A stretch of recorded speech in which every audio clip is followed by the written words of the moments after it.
You know that part of what I do 3 times a year is camps. And we go up and help run camps and make sure that our children and our youth for the different camps are taken care of, and that happens. We as a church know what it is to send our children and our youth to camps. We do it all the time. This morning is special from the standpoint of somebody that I've had the blessing and opportunity into loving and encouraging and pouring life into for the last 8 years. You guys were actually a part of her life this last year is Jennifer. And we actually helped send Jennifer to Brazil on a missions trip. You did. And how that works, for some of you who may not know, we did our tithes and offering.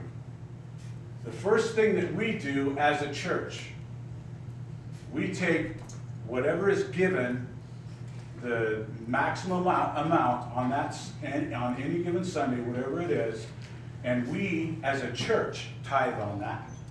We take 10% of that and we set it aside. And that 10% goes directly into our missions fund. Okay? So it's for helping out people to go on missions trip. It's helping out ACCA. It's helping out CareNet.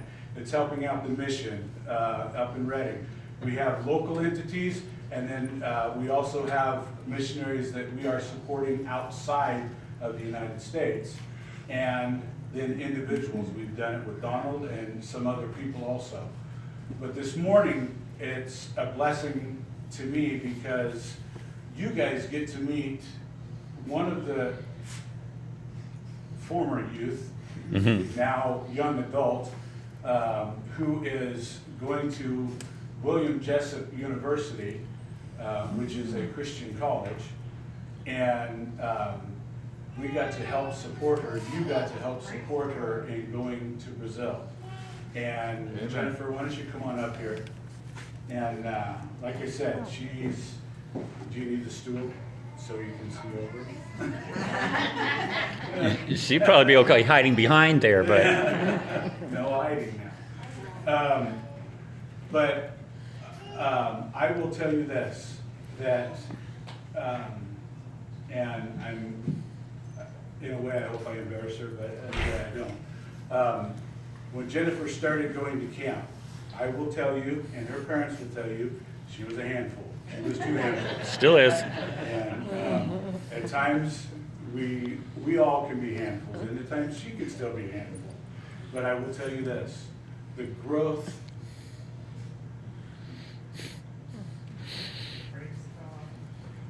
that I have seen in you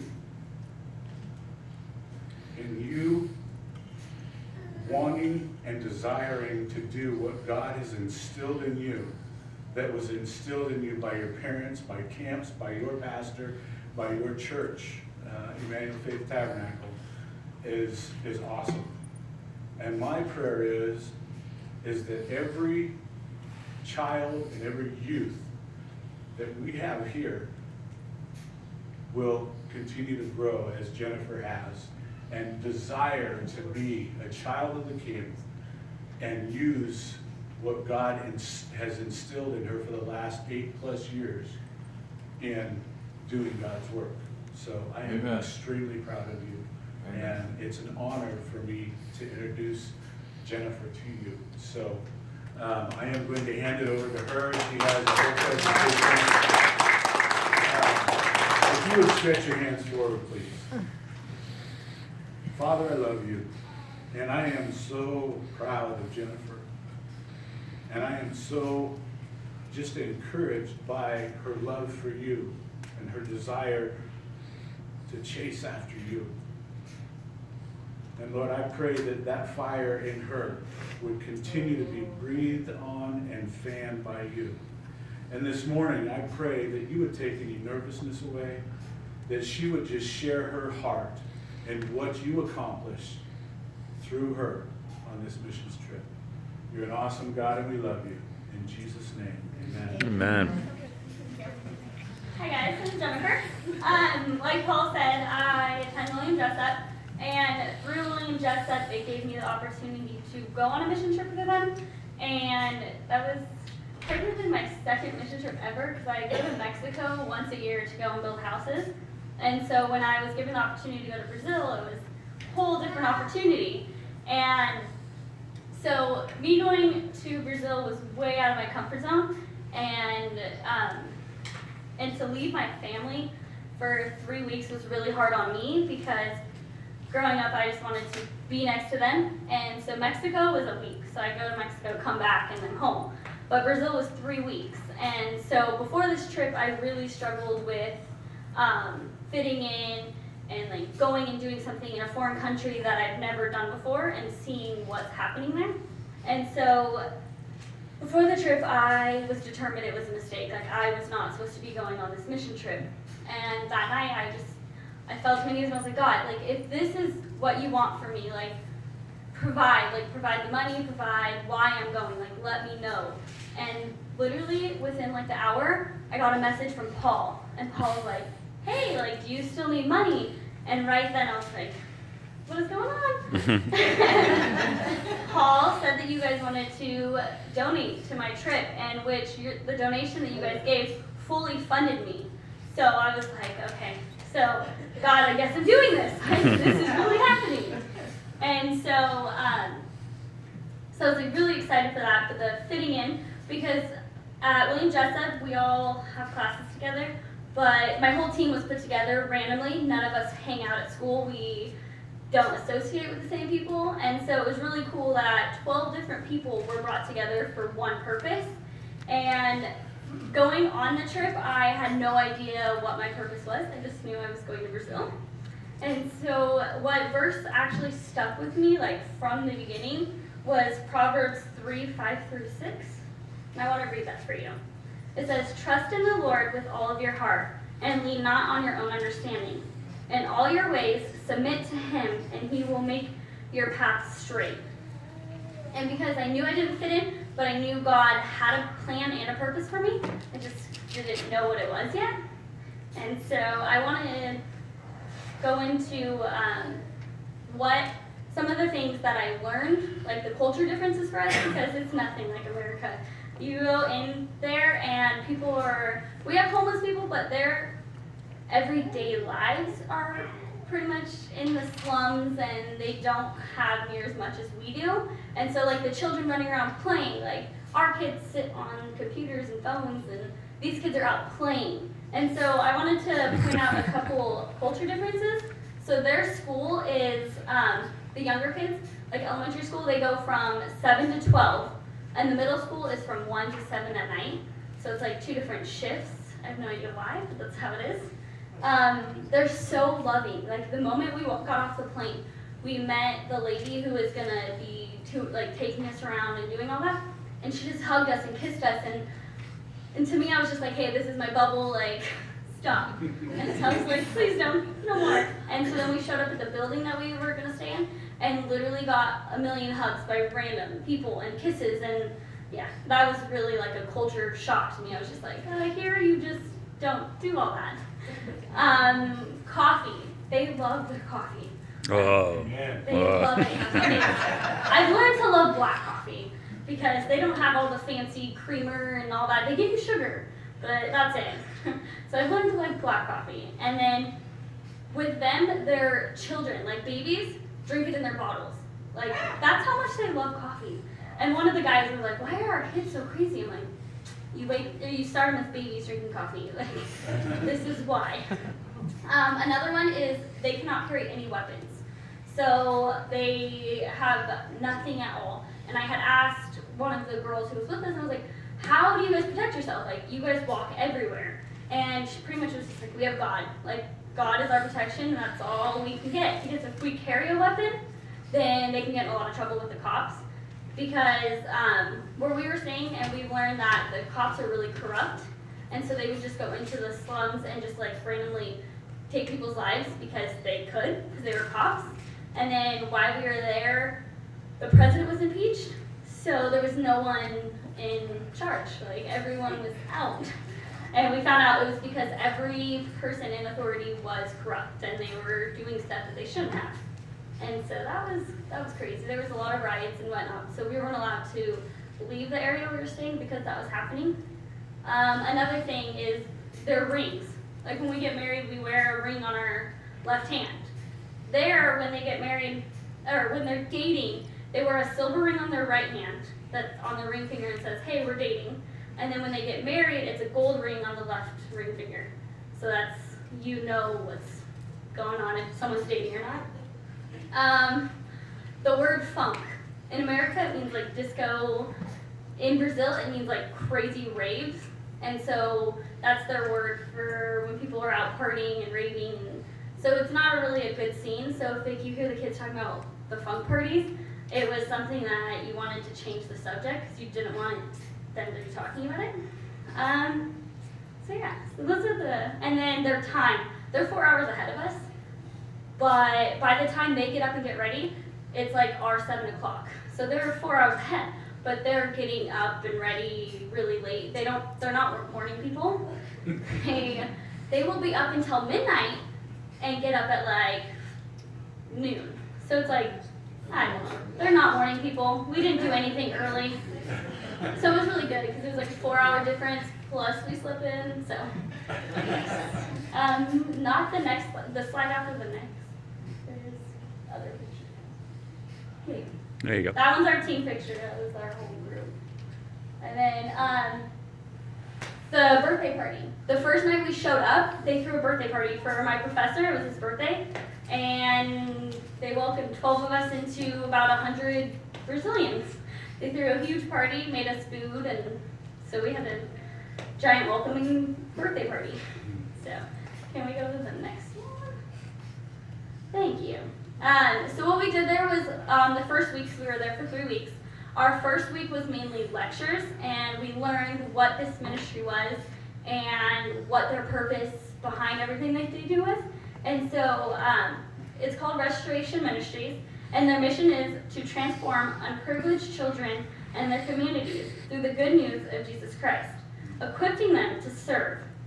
And so how this whole program started was there was a lady named Erin and her husband Paul, and when they met, they both realized that they had the same passion for the children on the streets. And so what they really wanted to do was just to do more for these children because they had nothing. Like, a lot of the kids don't have parents, and so they just roam the street and fend for themselves and try to live. And so what they would do is just go and spend time with the children. And one day they were just like, I want to do more. I want a place for these children to be able to come and like be able to stay out of trouble. And what they did was a pastor from America called them here to come to a conference, and the speaker was just like, I want to donate to someone's passion, like I want to donate somewhere. And so this pastor friend was like, go talk to him, like see what he has for you. And they went and talked to this guy, and they pretty much spilled their dream. Like, I want a building for these kids to come. We want to teach them English. We want to teach them music. We just want to teach them whatever to give them something to do because, like I said, the school was crazy. Like, they were just running the streets. And so this guy was just like, okay, I'm really interested in what you want to do. I want to be a part of this. How much do you need? And so they were like, a couple thousand. And the guy goes, no, bigger. So we added more. He's like, oh, a couple more thousand. And they're like, he's like, really, like, bigger. We serve a big God. Like, give me a bigger number. And so the guy's like, I got this. And he wrote a check for $1 million. In Brazil, that's $3 million. So that was just outrageous for them because they were able to provide a building. It's 3 stories. The top is for an apartment, so whenever missionaries come and stay, they have a place to live. In that same area, it's a giant playground, so the kids can go up. There was a jungle gym in our living room. So we had to go play in the ball pit and all the slides and everything. And so that was fun. The second floor is classrooms like this. So the kids come and learn English, they come and learn the music, like singing, and the guitar lessons. The bottom is where they do church. And then they have kitchens, so it's like they serve meals and stuff down there with the church. So it was really cool. And they were also able to buy a lot of land. It was huge. Out in the middle of nowhere, there was like 20 cabins, like a kitchen area, a giant pool. You go down the hill, there's a tennis court. You go farther, there's a soccer field. So it was a lot of land, and they were able to buy all this with the money and still have extra after to be able to. They have a sound room now, like in the top room, there's a sound room. So they are able to do so much. And so now, the classes that they offer are, well, they do Ajitas, and I'll go more into all of these because I have slides for them. They do home visits, they do Bible study. They have classes such as capoeira, music, singing, and English classes. And so we were able to really be involved with everything because we were there for 3 weeks, so we kind of got to see. Can I go to the next one? Thank you. So English service. The week we pulled in, they said, hey, you guys are doing an English service this week. And I was like, sweet, like, I don't have to learn Portuguese. I just learn English. And so we got to put on a whole church service. We had worship, we had a message, and we had someone give a testimony. We did it all in English, and we got to build relationships with these people, and I didn't have to struggle to understand. And so it was really cool because they, like I said, they offer English classes. So a lot of them were pretty good at English. Others you kind of had to figure out what they were saying. And then that day after we held the service, we did a camp. So we drove 3 hours. Their camp is 3 hours away, and we did a camp. And it was different different activity type things. Like one was learning to write English, one was learning to say English, and one was learning to hear English. And so what we did is our whole group, we took the Good Samaritan, and so we wrote the verse, and then we put pictures, and so they were able to like learn different ways to learn English. So that was really fun. And so we got to spend the day, and we made them like eggs and hash browns and stuff. They'd never had hash browns, so we got to make them a whole English meal. And then for lunch we had hamburgers, and they've never had hamburgers how we make them, so it was really fun. We got to eat their food, and they got to eat ours. The next one is their English classes. We got to be really involved with, like I said, the building is open from 7 a.m. to midnight, and so they always had classes going on. And so English class, we got to be involved and go in and do a lesson. And by the time we left, we had such good relationships that they would just come up to our room to take pictures. And so the two top ones was the night we were leaving. And they were just like, you guys can't go home, like we need you to stay.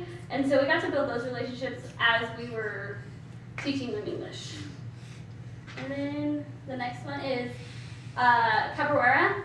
Capoeira, oh wait, no, that one's the verse. Let me go to the next one, sorry. Capoeira, it's like their martial arts, but it's martial arts and dancing.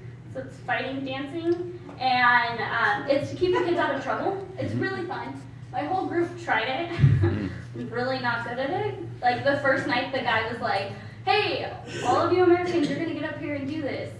And yeah, we kind of stood here, and it really looks like they choreographed it. Like they're like perfect. Like one person does a move, the next person does like a perfect move to match it, and you have to avoid getting hit by your partner. And so when we got up to do it with the Brazilian people, yeah, we looked like we were just standing there because we had no idea what was next. And so that was really fun. We got to go to the park for a day and actually learn about what capoeira is and like why they brought it to this ministry and so we got to do it. It was really fun. The next one is the Ajitas. So while we were there, we went to 4 Ajitas. I can't tell you the names because like Aguadaman. I was really bad at it. But in the favelas, they started Ajitas. And Ajita is like our VBS, so it's like a couple-hour thing a day. And you get to put on a message, and you just get to hang out with the kids and have fun. And the Ajitas has a purpose for everything. Like they have music, games, a Bible study, and then they give out gifts. And so each thing, like I said, has a purpose. And like, for instance, they have something called an obedient child. And we're like, oh, what do you do? So the kid has to literally sit, crisscross applesauce, hands on his knees, and he has to look forward. He can't move to the side. He has to look straight. And if he's being good, they put candy in his lap or their lap. And if they go to grab the candy, they immediately lose their candy. But if they sit with their hands on their knees and just pay attention, they win that reward at the end. And so it was because at home they don't really have rules. A lot of the kids, like I said, live with no parents, so they just run their house. And so it really helps teach them like rules and obedience, and so that was really cool. With the Jitas, we did this one. This was our very first one, and I was a part of the skit team, so that's why there's a lot of pictures of the skits. I was scared. That was a whole other comfort zone. Like, I don't get up and speak in front of people. and then so here I was like, okay, I have to get up and act. Like, I can do it if I don't have lines. And so when we actually got into Brazil, we had a whole plan. I had like 2 lines. I said, who's Noah and who's Peter? I just asked questions. And within an hour, like, of us being there, we realized that we were teaching little kids, so we had to like make skits. And we rechanged the whole skit, and I had literally every line. And so it was out of my comfort zone.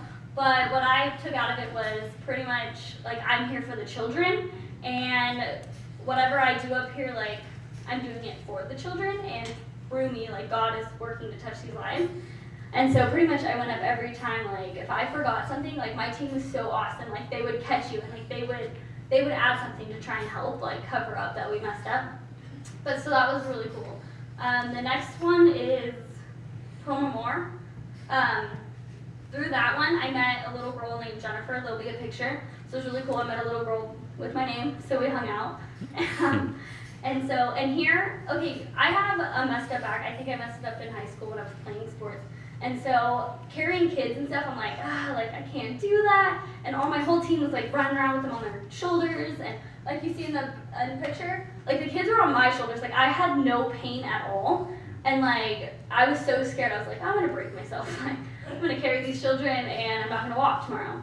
But like, I just did it because the kids wanted it. Most of these kids don't have any attention, and they just want to be loved. And so through that, we just helped all the kids that we could. We spent as much time as we could. We were late to everything because of how much time we spent with these children. So that was really cool. This one, yeah, like I said, I met Jennifer. Another thing I wanted to touch on is home visits. When they do a G-test, they do one in the morning and then one in the afternoon just because of school schedules, so they do 2. In between, they do home visits. Home visits to us would sound crazy. You literally show up at someone's house and say, hey, I'm here, I'm Jennifer, I want to come talk to you. And so the kids would just say, hey, like, you can come over to my house, meet my parents. And so we showed up at some random kid's house, but parents weren't home. It was just these 2 little boys. And they pretty much told us, like, I was like, who's watching you? He's all, well, you know, mom's at work across town. She won't be home till tonight.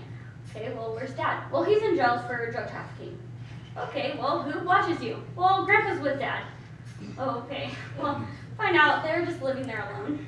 And they take care of themselves. They have to find food and they have to do all that. And so these home visits, it's just time for this team to go in and just spend time with these children. And if the parents are home, what they do is, like, they build that relationship, and if the parents want them back, that's when they come back and they have a Bible study. And then that starts the relationship building. And then later, most of the kids, like, get more involved with these. And so the home visits were really amazing. Like, we got to go into these homes. Like, we got to see how these children were living. And so that was cool. The next one is a video. I wanted to show you guys a video. I hope it works. This is the silly dance that we did with all of them. It was just fun. So I wanted to show you a piece of Brazil and our dances at these Agitas. We had no idea any of the words except for pula, and pula means jump.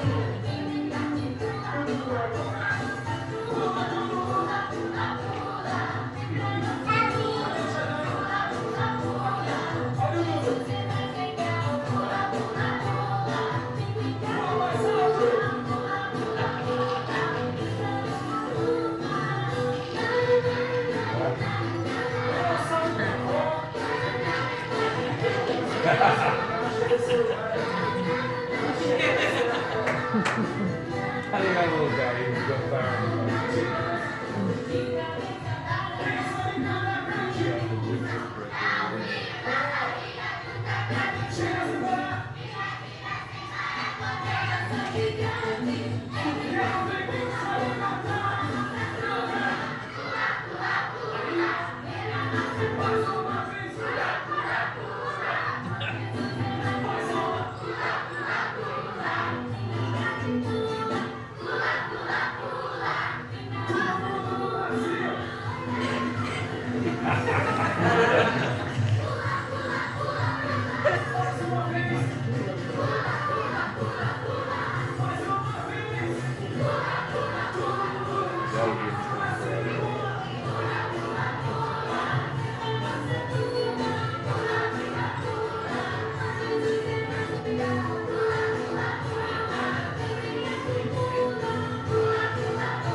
So that was one of our dances that we learned.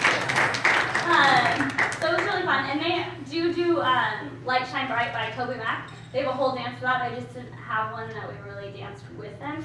And so yeah, that one was really cool.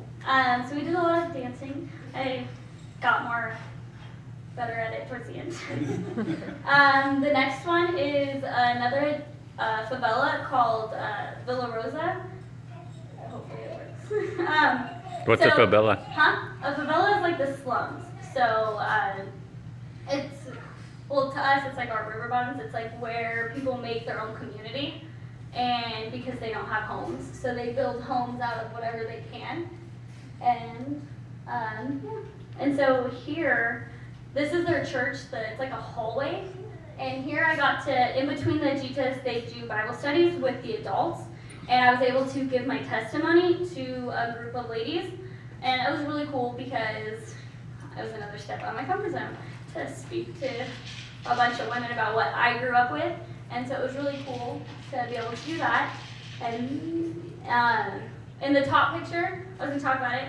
So with the skits, we wanted to make it as fun as can be. We wanted to be fools. We wanted the kids to laugh. And I mean, if that's what they got out of it, is the crazy Americans are crazy. We would throw water at the kids. So in each story, Noah, Peter, and Paul, there was an incident with water. And so each person would come out and tell his story. Be like, Noah's like, oh, I went on a boat. And he's like, oh, there's a storm coming. And then so we'd soak the kids.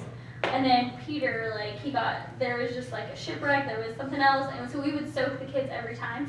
And like our second time doing it, we decided to soak our cast. And so when the guys came out to tell us like who they were, we soaked them. And so it was really fun. They didn't know it was coming the first time we did it, so it was really fun. The next one is Sapopema. Yeah. So here, it was another Ajita, but this one I got to sit with more of the girls and just be able to sit and watch. There will be a picture of like the view from the top, but I just got to sit and watch the kids run around, watch my team run around with these kids and just to be kids again. And like we had no time limit, we were able to be on our time and just run around and play for hours. And here we actually got to take a walk through to the little alleys and stuff and just see everyone's home, and they absolutely love their flag. Their flag is painted everywhere, so we got this really cool picture. Here, right outside the Ajita, right outside the gate, there was people, there was a lot of drug selling, and we actually got to witness a guy literally pick up a rock, grab drugs, walk over, sell it, and then come back. And we were just like, the kids are like, here, like, are you kidding me? And like, we're here, and like, it didn't faze them. Like, they were doing what they wanted to do, and this area was really bad with the drugs. And so we actually got to witness it, so that was really, it was hard to watch because the kids were there and the kids got to see it too. The next one is Camp California. Because an American donated, an American church, they named it Camp California after California. And so here our skits got to go more like in depth and like deeper into Noah's story, deeper into Paul and Peter, and like why we need to read the Bible and what they did, and so here, these pictures, we were dressing up as Noah. Also swimming. Kids have never seen a swimming pool, and so when you say, hey, like, can you guys swim? They're like, yes, I can do this. and they jump in and they go under. They don't come back up. So we learned that when they tell you they can swim, they really can't. So we all were in the pool pretty much the whole day because that's all they wanted to do. That's pretty good. Yes, we learned you don't trust them when it comes to swimming. We also got to celebrate someone's birthday. So we had a little girl's birthday party because she didn't have one at home. So we threw a huge birthday party. We got to watch movies in Portuguese, which is really interesting because their like subtitles don't match up with like where you are in the movie. And so I was like, oh, I know this movie. No, like Frozen. None of the words match up with the songs or yeah. So it was fun. And in the movies we got to hold the kids, and a lot of us held kids while they slept. And I mean, it was really heartbreaking because like when's the last time they were held? Like when's the last time someone really just held them and let them fall asleep in their lap? And so yeah, so we all had like 3 or 4 kids on our laps at all times. The last one is Ubatuba. It was our debrief. After all the work and running around with kids, we went to the beach. Our house was right there. Like if you look over the cliff, like we were on the beach. And so through this, we just spent the weekend in debrief. I had my cell phone, and my cell phone was the purpose to contact my parents because being away. This weekend we got on the bus to go to the debrief, and my phone completely shut down. There was no way of communicating with my parents or anything, so I just shut it off. And so I felt that was God being like, hey, like put it away, like debrief with your group. And so here we actually got to talk about how this trip felt. Like I said, we were a group of people who didn't know each other. And by this debrief, we were like, hey, like you are amazing. Like, thank you for being here for me. And the people I thought who didn't like me, like became my best friends. And so that was really cool. What I got out of the whole trip is you can't speak into someone's life if you don't have that relationship built. Like you have to have that relationship in order to talk into someone's life. Like you could talk into someone's life, but there's like a better chance they'll listen if you have that relationship. They'll trust you more. And so through Restoration Ministries, their big thing is relationships. Like they will do anything just to step out. We were at McDonald's, and these girls were like, hey, there's Americans. And so the guy who was with us went over and he talked to him. He was like, hey, like, what's up? Like, talked to him, and he pretty much was like, yeah, they're here to teach you. And pretty much, like, he evangelized in McDonald's to these random 2 girls. I was like, hey, come to our ministry. Like, we're down the road. And so everywhere we went, this group was, like, determined to speak Jesus into people's lives and, like, build that relationship and, like, hey, come see me later. And so it was really cool. We got to